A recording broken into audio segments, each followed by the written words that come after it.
Assalamualaikum warahmatullahi wabarakatuh. Kembali lagi di Super Review. Dan kali ini saya akan mereview ini sebuah kompor. Tapi ini bukan kompor sembarangan ya. Ini kompor portable yang bisa dikatakan kompor ini salah satu yang paling laris di marketplace. Nah, seperti ini penampakan kompornya. Meskipun paling laris, apakah kompor ini memang benar-benar layak untuk dibeli? Mari kita review.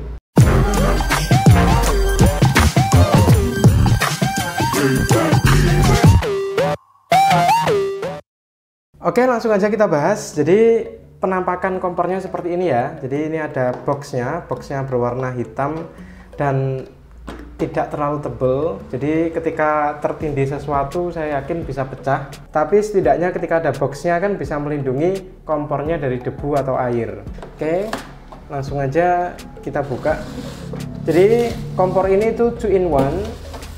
Selain bisa digunakan pakai gas kecil, nanti gas kecilnya letaknya di sini ya. Bisa juga digunakan dengan LPG biasa. Ini untuk menghubungkan ke selang LPG yang biasa itu. Ini juga dapat buku petunjuknya.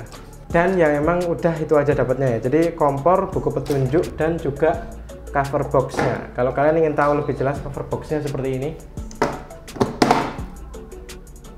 Dan ini mereknya Progas ya. Kita fokus ke kompornya aja. Jadi ini bodinya besi secara keseluruhan. Oh ya, ini perlu dibalik. Nah, kayak gini. Jadi tungkunya perlu dibalik ya untuk menyimpan. Nggak bisa diletakkan pada tasnya atau boxnya ketika tungkunya dalam keadaan terbuka seperti ini. Oke, penampakannya kayak gini. Di sini ada penutup gas LPG-nya, nggak bisa tertutup rapat. Dan memang kebanyakan reviewnya seperti itu, nggak bisa tertutup sampai bunyi klek, itu nggak bisa. Jadi cuman kayak gini aja nutupnya. Setelah itu ini juga besi, bagian belakangnya. Oke, sorry ya, di sini tertulis konsumsi gasnya 166 jam. Saya nggak ngerti apa maksudnya. Apakah ketika dimasukkan gas kecil atau gas portable itu bisa bertahan sampai 100 jam lebih kayak gini? Ragu juga sih, terlalu lama ini. Efisiensi panas 58%. Dan kayak gini penampakannya. Gini ya.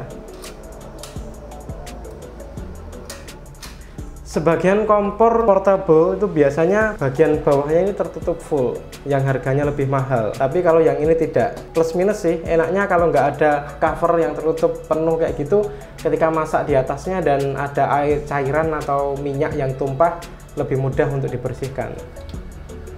Oke, jadi kayak gini aja penampakannya. Tutup lagi ya. Dan bagian sini, ini ada tombol untuk membuka dan menutup gasnya.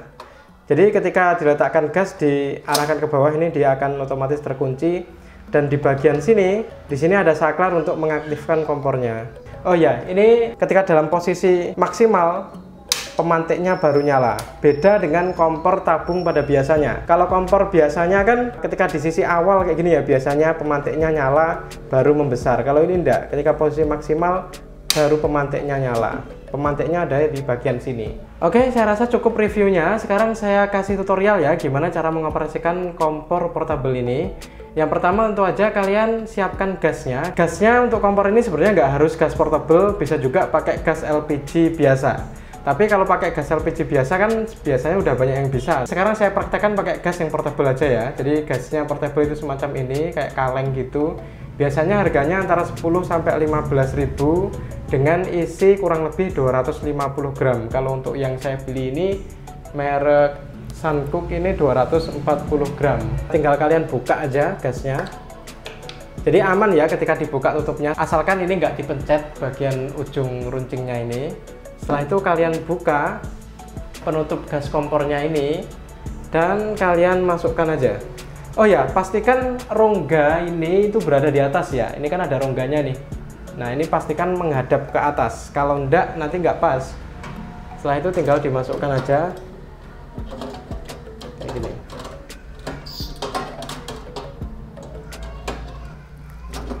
Oh, sorry.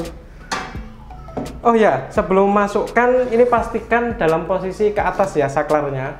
Ini tadi lupa tidak saya ke ataskan, jadi sulit untuk dimasukkan.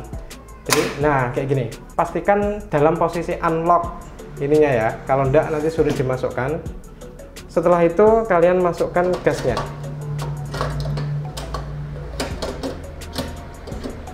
Oke.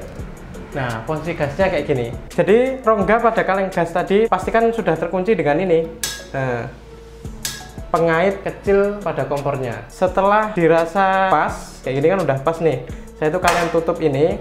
Pastikan tidak ada suara mendesis sama sekali. Kalau ada suara mendesis, itu berarti kurang pas. Dan pastikan juga tidak ada bau gas. Kalau ada bau gas, itu berarti juga bocor dan kurang pas. Setelah itu, kalian geser tuasnya ini ke posisi lock. Nah, ketika dalam posisi kayak gini juga pastikan tidak ada suara yang mendesis. Kalau nggak gitu, berarti ada yang bocor, oke? Ketika aman, tidak ada suara mendesis dan tidak ada bau yang aneh atau bau gas, baru kalian nyalakan. Nah, kayak gitu. Lihat nggak nyala apinya? Nggak kelihatan ya, karena ruangan saya cukup terang. Sekarang coba saya matikan lampunya. Kurang lebih seperti itu nyala apinya. Bisa kelihatan ya?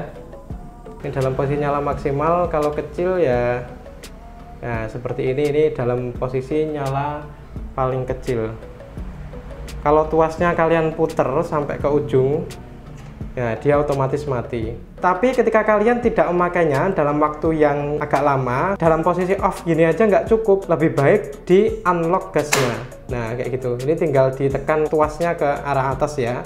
Setelah itu akan lebih aman lagi jika tidak dipakai dalam waktu lama. Kalian ambil aja gasnya dan kalian tutup lagi gasnya biar lebih aman.